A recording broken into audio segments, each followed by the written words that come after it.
Selamat datang kembali di cerita malam hari ini. Sebelum kita mulai, jangan lupa dukung channel ini dengan like, subscribe, dan nyalakan lonceng notifikasi agar kamu tidak ketinggalan kisah-kisah misterius lainnya.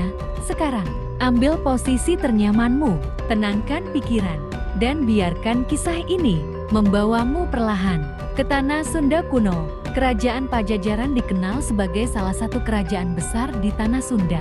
Namun tidak banyak yang tahu bagaimana awal mula kerajaan itu berdiri, dan malam ini kita akan kembali ke masa yang sangat jauh, ke saat semuanya baru dimulai ratusan tahun lalu.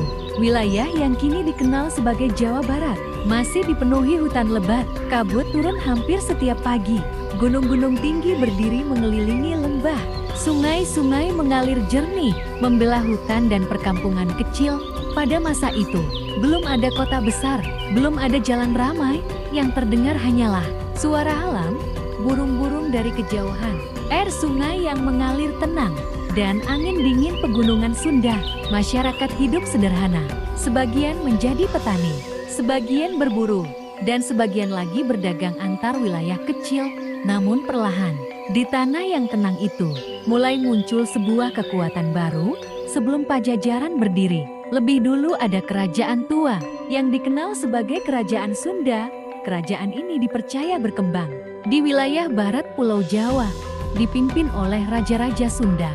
Kerajaan itu mulai membangun hubungan dagang dengan wilayah lain di Nusantara.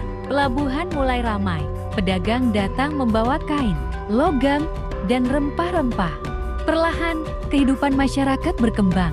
Sawah mulai dibuka lebih luas, perkampungan kecil berubah menjadi wilayah besar, dan nama kerajaan Sunda mulai dikenal oleh banyak orang. Namun perjalanan kerajaan itu tidak selalu tenang. Konflik mulai muncul, persaingan kekuasaan terjadi, dan dari situlah kisah Pajajaran perlahan dimulai. Konon, pusat kerajaan kemudian dipindahkan ke wilayah yang lebih aman dan subur. Wilayah itu berada dekat pegunungan, dikelilingi sungai, dan hutan yang lebat. Tempat itu dipercaya memiliki pertahanan alami yang kuat, dan di sanalah lahir sebuah kerajaan baru yang kemudian dikenal sebagai Pajajaran. Nama Pajajaran dipercaya berasal dari kata jajar, yang berarti sejajar. Beberapa orang percaya nama itu muncul karena bangunan kerajaan dibuat berjajar rapi, sementara cerita lain mengatakan nama itu berasal dari dua wilayah penting yang berdiri berdampingan. Meski asal namanya masih menjadi misteri, Pajajaran perlahan tumbuh menjadi kerajaan besar. Pada masa awal berdirinya, kehidupan di Pajajaran terasa damai. Udara pegunungan sangat sejuk, kabut turun perlahan setiap pagi. Masyarakat mulai membuka sawah di tanah-tanah subur dekat sungai. Air melimpah membuat hasil panen berkembang baik. Di pagi hari, para petani berjalan menuju ladang dengan langkah tenang. Sementara di pusat kerajaan, para pengrajin mulai membuat senjata, alat pertanian, dan kain tradisional. Kerajaan berkembang perlahan. Namun pasti, dari sekian banyak raja Pajajaran, ada satu nama yang paling dikenal hingga sekarang. Prabu Siliwangi. Namanya begitu terkenal, hingga kisahnya berubah menjadi legenda. Konon, ia adalah raja yang bijaksana dan sangat dicintai rakyatnya. Pada masa pemerintahannya, Pajajaran mencapai masa kejayaan, perdagangan berkembang, pertanian maju pesat, dan keamanan kerajaan terjaga dengan baik. Namun masyarakat Sunda percaya, Prabu Siliwangi bukan hanya seorang raja biasa. Ia dianggap memiliki kekuatan spiritual tinggi. Karena itulah, namanya terus hidup dalam cerita rakyat Sunda hingga sekarang. Masyarakat Pajajaran sangat dekat dengan alam. Mereka percaya gunung, hutan, dan sungai memiliki penjaga masing-masing. Karena itu, beberapa tempat dianggap suci. Tidak semua orang boleh masuk sembarangan. Di tengah hutan, kadang terdapat batu besar atau mata air yang digunakan untuk berdoa dan bermeditasi. Saat malam tiba, tempat-tempat itu terasa sangat sunyi. Hanya suara angin dan dedaunan yang terdengar perlahan. Waktu terus berjalan. Kerajaan Pajajaran semakin dikenal di seluruh tanah Sunda.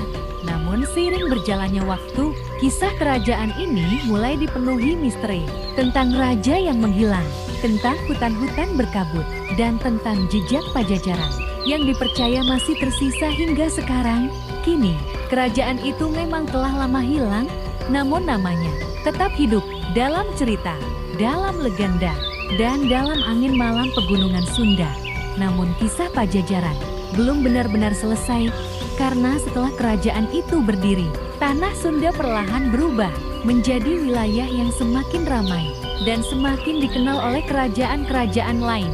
Pada masa kejayaannya, Pajajaran memiliki hubungan dagang dengan banyak wilayah di Nusantara. Dari pelabuhan-pelabuhan kecil di pesisir, kapal-kapal kayu mulai datang dan pergi. Mereka membawa garam, kain, rempah-rempah, dan berbagai hasil bumi. Suasana pelabuhan terasa hidup. Suara ombak bercampur dengan percakapan para pedagang yang datang dari tempat jauh. Sebagian berasal dari Jawa Tengah, sebagian lagi dari Sumatera, bahkan dari wilayah yang sangat jauh di seberang laut. Namun meski perdagangan berkembang, masyarakat Pajajaran tetap hidup sederhana. Mereka lebih menyukai ketenangan alam dibanding kemewahan besar. Di pusat kerajaan, berdiri istana kayu yang luas. Atapnya tinggi, tiang-tiang besar menopang bangunan utama kerajaan. Pada pagi hari, para abdi kerajaan mulai bekerja. Sebagian membersihkan halaman, sebagian menyiapkan makanan untuk keluarga kerajaan, dan sebagian lagi menjaga gerbang istana. Sementara itu, para penasihat kerajaan berkumpul, membahas keadaan wilayah Pajajaran. Meski menjadi pusat pemerintahan, suasana istana tetap terasa tenang, tidak banyak keributan. Hanya suara langkah kaki dan angin pegunungan yang masuk melalui celah-celah bangunan kayu. Saat malam datang, langit Pajajaran terlihat sangat indah. Belum ada cahaya kota, belum ada suara kendaraan, hanya bintang-bintang yang memenuhi langit malam. Di kejauhan, terlihat siluet pegunungan Sunda berdiri diam dalam gelap. Udara malam terasa dingin, namun menenangkan. Beberapa penduduk duduk di depan rumah mereka, menikmati suara alam. Anak-anak mulai tertidur dan perlahan seluruh kerajaan menjadi sunyi. Pada masa itu, malam bukanlah waktu untuk terburu-buru. Orang-orang hidup lebih lambat, lebih dekat dengan alam, dan mungkin lebih dekat dengan ketenangan. Untuk menjaga wilayah kerajaan, Pajajaran memiliki pasukan kerajaan yang cukup kuat. Para prajurit dilatih menggunakan tombak, pedang, dan panah. Namun mereka tidak hanya diajarkan bertarung, mereka juga diajarkan tentang kehormatan dan kesetiaan terhadap kerajaan. Pada pagi tertentu, latihan pasukan dilakukan di lapangan terbuka. Suara langkah kaki terdengar bersamaan, sementara kabut pagi masih turun tipis di sekitar pegunungan. Meski dikenal kuat, kerajaan Pajajaran lebih sering hidup damai dibanding mencari peperangan. Semakin lama, nama Pajajaran semakin terkenal.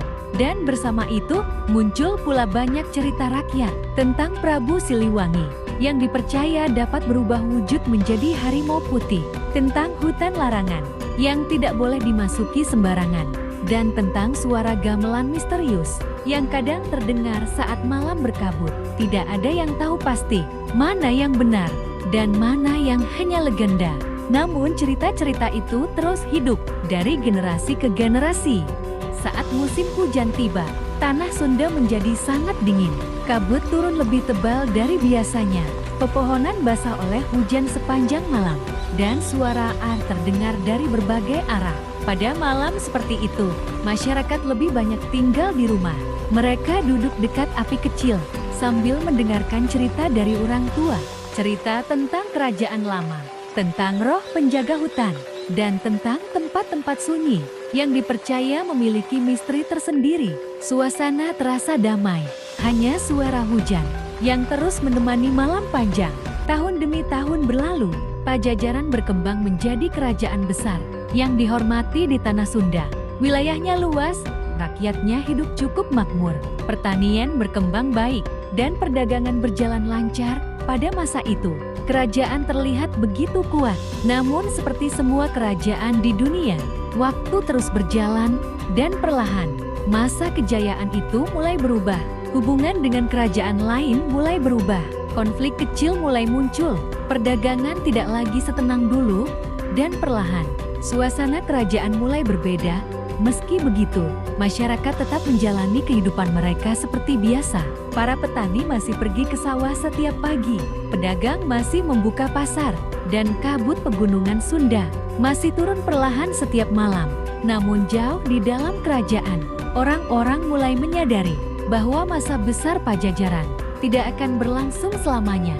Kini, kerajaan Pajajaran memang telah lama hilang. Istana-istana kayunya telah lenyap dimakan waktu. Jalan-jalan kerajaannya tertutup tanah, dan hutan perlahan mengambil kembali wilayah itu. Namun cerita tentang Pajajaran tidak pernah benar-benar hilang. Ia tetap hidup dalam legenda Sunda, dalam kabut pegunungan, dan dalam cerita malam yang masih diceritakan hingga sekarang. Dan malam ini, saat udara mulai dingin dan matamu perlahan terasa berat, biarkan kisah lama dari tanah Sunda ini menemanimu beristirahat, tenang, pelan, dan damai. Selamat malam.